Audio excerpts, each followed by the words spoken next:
Assalamualaikum warahmatullahi wabarakatuh. Saya Rizky Nurhalisah, NIM 2030714101 dari kelas Kimia B. Di sini saya akan menjelaskan mengenai pengelolaan limbah cair laboratorium kimia. Laboratorium merupakan tempat untuk melakukan eksperimen, riset ilmiah, pengujian, atau pelatihan ilmiah. Di perguruan tinggi pun membutuhkan laboratorium untuk melaksanakan kegiatan praktikum, terutama di jurusan sains seperti kimia.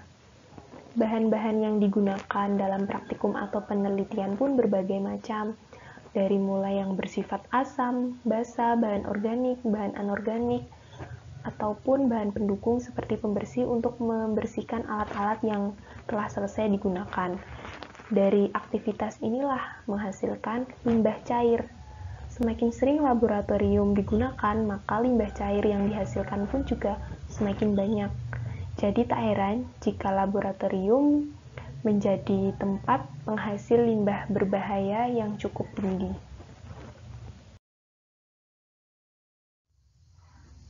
Limbah laboratorium mengandung logam berbahaya yang bersifat toksik terhadap lingkungan. Apabila sisa-sisa limbah tersebut dibuang tanpa melalui proses khusus, maka akan terjadi pencemaran lingkungan. Limbah cair laboratorium yang dikumpulkan dalam suatu bak kemudian dibuang langsung tanpa diproses akan menimbulkan pencemaran yang dapat merusak struktur tanah, mengancam kelangsungan hidup ekosistem air dan darat, serta mengganggu kesehatan manusia. Nah, lalu bagaimana cara untuk mengolah limbah cair laboratorium dengan bijak dan cerdas? Sebelumnya kita harus tahu dulu zat berbahaya yang terkandung dalam limbah cair laboratorium. Jadi limbah cair laboratorium merupakan limbah bahan berbahaya dan beracun atau yang dikenal dengan B3.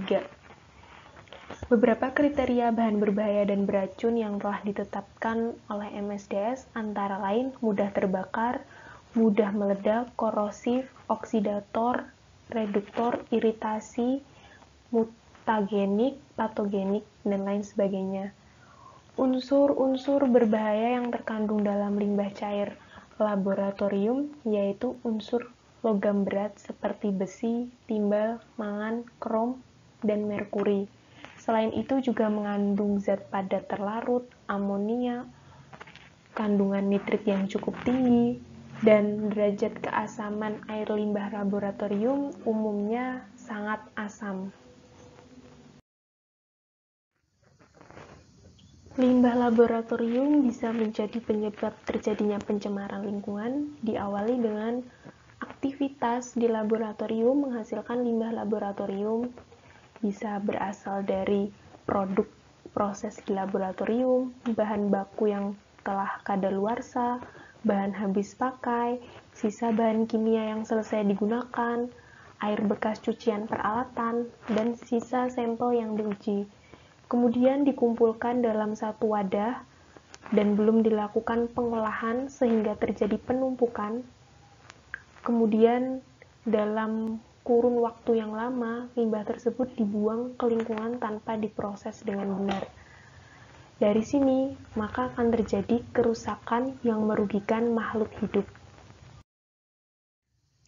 Agar limbah laboratorium tidak menyebabkan pencemaran lingkungan, maka dibutuhkan beberapa solusi untuk mengolah limbah laboratorium dengan benar. Yang pertama adalah dengan netralisasi, kemudian koagulasi, flokulasi, adsorpsi, dan redox. Netralisasi dilakukan dengan cara mencampurkan limbah yang bersifat asam dengan zat yang bersifat basa ataupun sebaliknya. Pencampuran ini dilakukan di dalam tangki netralisasi yang dilengkapi dengan pH meter yang berfungsi untuk mengontrol kondisi hasil reaksi nantinya.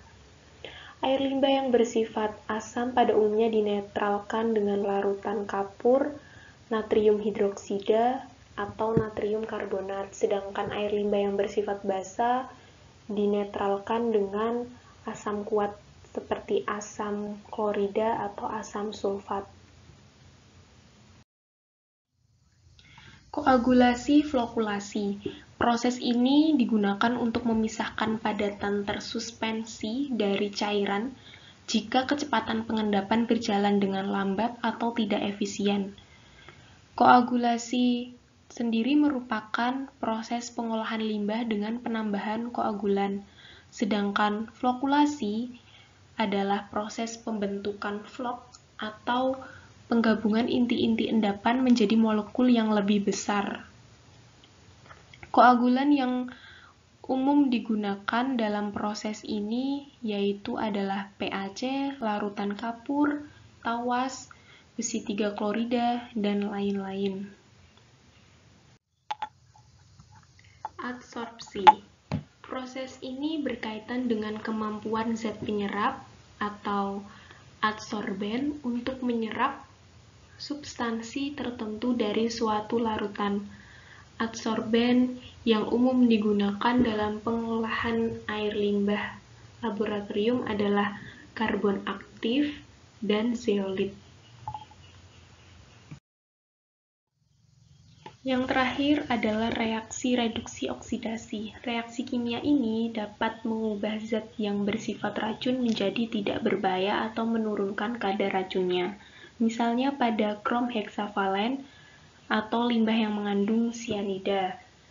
Krom valensi 6 atau krom heksavalen merupakan bahan kimia yang sangat beracun sehingga keberadaannya di dalam limbah harus diproses terlebih dahulu sebelum dibuang. Krom heksavalen dapat direduksi dengan sulfur dioksida menjadi krom trivalen yang mempunyai tingkat atau daya racun lebih rendah dibandingkan krom heksavalen itu sendiri, sehingga keberadaannya dapat lebih diterima oleh lingkungan. Kemudian limbah yang mengandung sianida. Sianida memiliki sifat racun yang sangat kuat sehingga perlu diproses terlebih dahulu. Sianida yang beracun dioksidasi ke dalam bentuk sianat yang daya racunnya lebih rendah sehingga tidak begitu membahayakan lingkungan.